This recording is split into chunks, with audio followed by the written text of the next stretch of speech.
안녕하십니까. 국민의힘 최승재 의원입니다.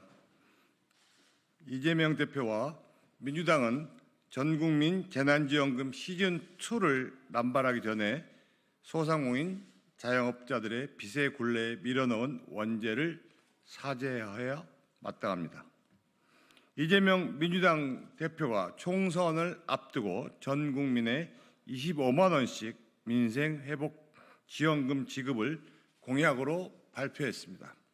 가구당 평균 100만 원 정도로 언론 추산에 따르면 약 13조 원이 소요되는 엄청난 금액입니다.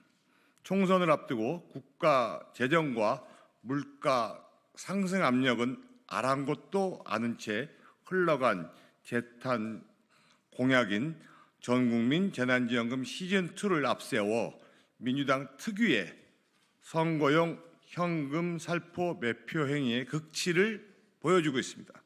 4년 전 총선을 앞두고 당시 문재인 전 대통령은 3월 30일 비상경제회의를 통해서 코로나19 긴급 재난지원금 소득 하위 70% 4인 가족 기준 100만 원 지급을 확정했었습니다. 이후 전국민 지급으로 변경되면서 재벌이나 기초생활수급자와 똑같은 금액을 받게 되었습니다.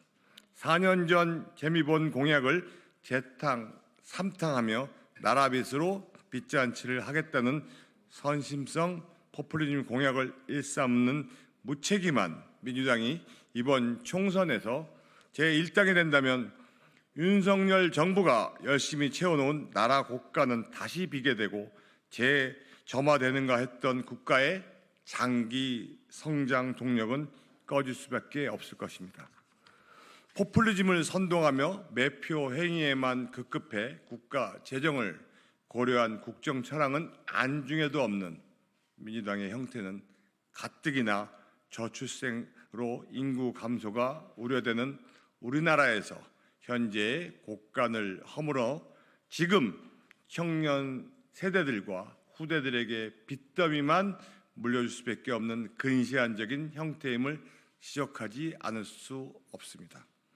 4년 전 벌어졌던 전국민 재난지원금 논쟁은 소상공인들에게는 생존과 직결된 문제였습니다.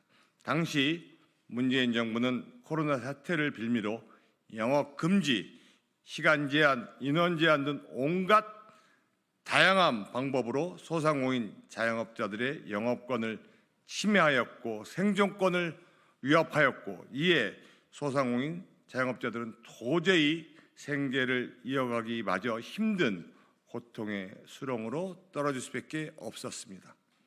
벌어놓은 돈으로 버티라며 무책임하고 무능한 정책으로 소상공인 자영업자를 방치하다시피 한 것이 문재인 정부였습니다. 무엇보다 국가가 문을 닫으라 했으면 국가가 나서 보상해야 하는 것이 당연한 헌법 정신이고 세상의 이치인데 전 세계 주요 국가들이 당연하게 실시한 손실보상 적용은 끝끝내 외면한 것이 문재인 정부였습니다. 이재명 당시 민주당 대표는 대선 후보 시절 지금과 똑같은 전국민 소비 쿠폰을 지급을 내걸고 문재인 정부의 소상공인 무시정책에 기름을 부은 당사자이기도 합니다.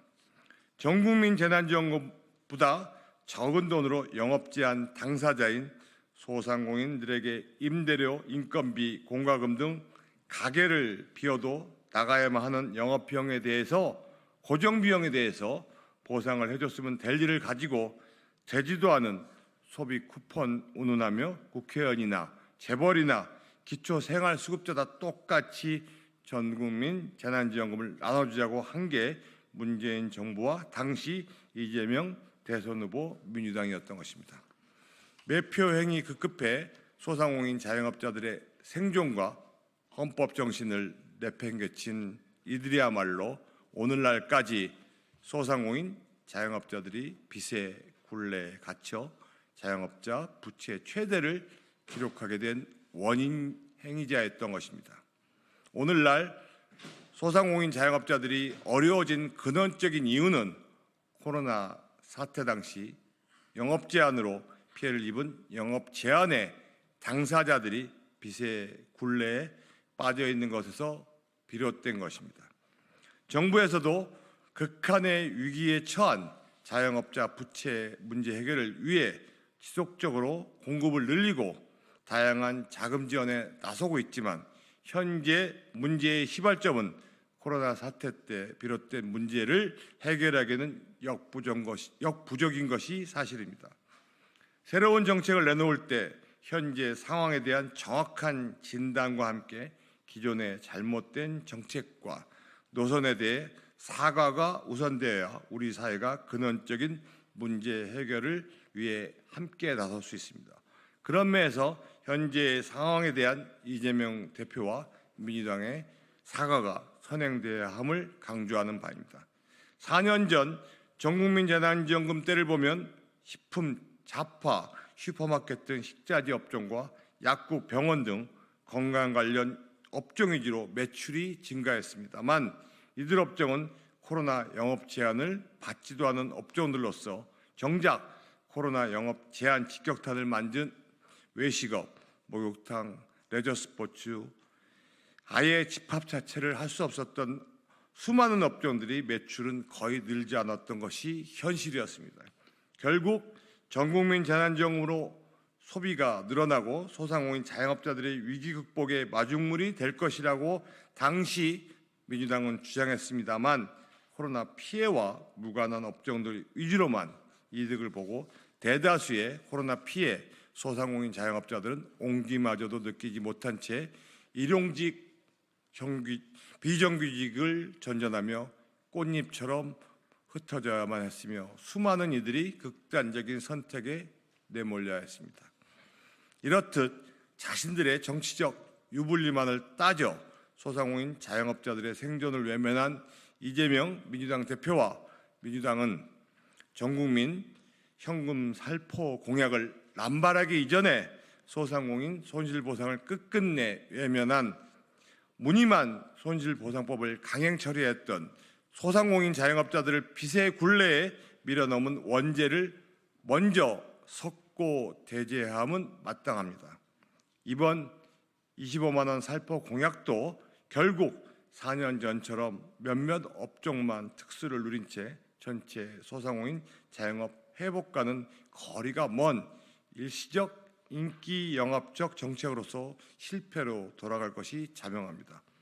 도대체 국회의원들이나 재벌이나 취약계층이나 똑같이 돈을 나눠서 제대로 소비 진작이 되었단 말입니까? 국가의 재정과 미래는 안중에도 없는 형태로 민주당을 이재명 사당으로 만드는 것까지는 어쩔 수 없겠지만 국가의 내일의 희망마저 허물며 오늘의 현실에 대처하라는 포퓰리즘 정책을 남발하는 이재명 대표와 민주당은 대한민국의 미래를 책임지는 공당이라 말할 자격도 없다 할 것입니다.